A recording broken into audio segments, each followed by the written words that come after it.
internautes, j'espère que vous allez bien, ici Clem, j'espère que vous êtes en forme. Aujourd'hui, on se retrouve pour une nouvelle vidéo un petit peu plus orientée entraînement cette fois-ci. Une vidéo que vous attendez depuis longtemps puisqu'elle fait suite à une première partie que j'avais réalisée déjà il y a quelques mois. Aujourd'hui, on va parler de l'échauffement du haut du corps en musculation. Et plus précisément, je vais vous donner une routine d'échauffement que je réalise avant mes séances haut du corps. J'espère donc que cette vidéo vous sera utile et pourra aider toutes les personnes qui ne savent pas s'échauffer ou tout du moins les personnes qui ne savent pas quel exercice réaliser avant une séance de muscu et aussi pourquoi pas casser certains mythes sur l'échauffement. C'est parti!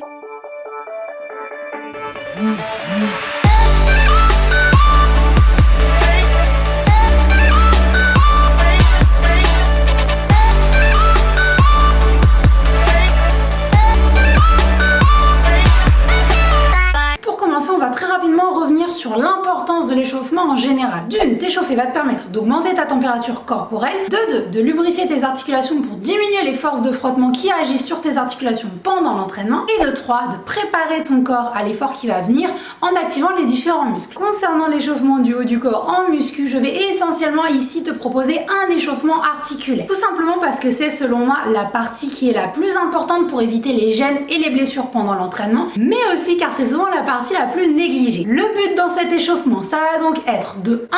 Gagner en mobilité, en gros de te libérer un peu de tes mouvements avant la séance, car déjà souvent de par notre mode de vie quotidien, et bien tout simplement on a tendance à devenir de plus en plus raide. Et de 2. D'améliorer l'action et la synergie de tes différents muscles et notamment les muscles stabilisateurs. Mais première chose, avant de passer à la pratique, je vais revenir sur un point fondamental, un point qui est quand même très important lorsque l'on s'échauffe sur le haut du corps, il s'agit de l'articulation de l'épaule. Alors pourquoi l'épaule me direz-vous? Et bien tout simplement car il s'agit du gros point noir en musculation. Autrement dit, une zone où surviennent très souvent des blessures et je peux te le dire par expérience, quand tu te blesses à l'épaule, et ben tu peux pas faire grand chose. C'est vraiment un point sur lequel je voulais sensibiliser aujourd'hui. Personne n'est à l'abri d'une blessure. Surtout pour ceux qui me suivent assez attentivement, vous devez savoir que l'épaule c'est quand même une zone qui me tient un peu à cœur. Du coup au niveau de l'échauffement du haut du corps en muscu, et c'est là où je veux en venir, l'épaule c'est quand même une articulation assez complexe. En gros elle attache ton bras à ton omoplate, elle attache ton omoplate à ta clavicule et à ton thorax. Du coup il s'agit d'une zone où tu as beaucoup de muscles qui s'insèrent et donc forcément pas mal de tendons. Toutes ces petites articulations vont faire que l'épaule c'est quand même l'articulation la plus mobile du corps humain. Ton épaule peut faire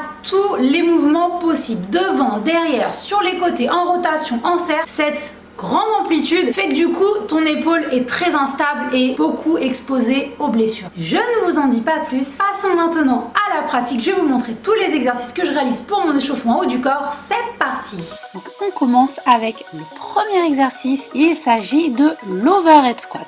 C'est d'ailleurs le mouvement le plus complet que je fais en début de séance avant ma séance haut du corps puisque je ne fais pas nécessairement d'échauffement cardio sur machine, mais l'overhead squat me permet toutefois d'échauffer mon corps dans sa totalité. Il va me permettre de mobiliser mes épaules mais aussi de renforcer les muscles fixateurs de mes omoplates qui vont du coup tenir mes épaules, qui vont fixer ma ceinture scapulaire et qui vont tenir mon dos. Avant cette séance, je réalise ce mouvement sans charge, mais bien entendu, si vous le maîtrisez, vous pouvez tout à fait l'inclure dans vos séances de muscu avec des charges additionnelles.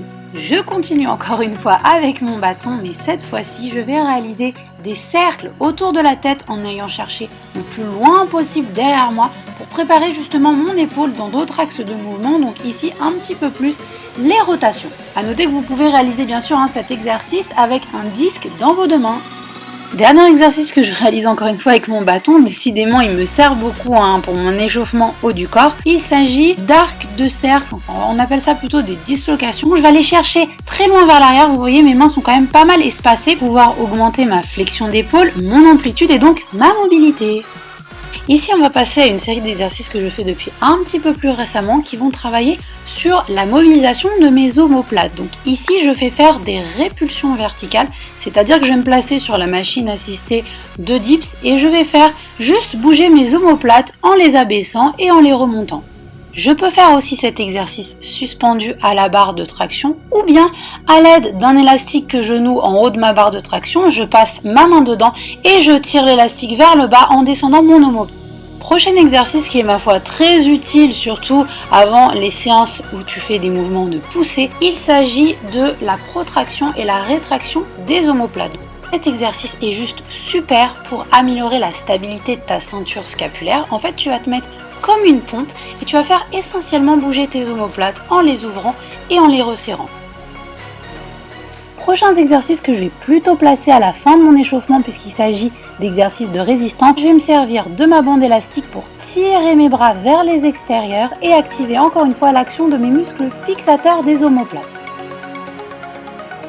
Et enfin, on finit par un des grands classiques, un des mouvements les plus importants selon moi. Il s'agit de recruter et renforcer les rotateurs externes des épaules. Comme vous devez peut-être le savoir, la stabilité des épaules est en fait assurée par 4 petits muscles qui s'appellent la coiffe des rotateurs. Et en fait, chez la majorité des personnes, il existe un déficit de force au niveau des rotateurs externes qui sont toujours généralement touchés par les blessures qui arrivent au niveau du haut du corps, d'où l'utilité de les renforcer dès l'échauffement. Et voilà petite grenouille, j'espère que cette vidéo t'a plu et te sera utile. Si tu l'as aimé, n'hésite pas à laisser un petit pouce bleu pour le soutien. N'oublie pas de t'abonner à ma chaîne pour ne rien manquer des futures vidéos. Tu retrouves tous mes autres réseaux sociaux juste ici et en attendant, je te fais tout plein de bisous. Ciao!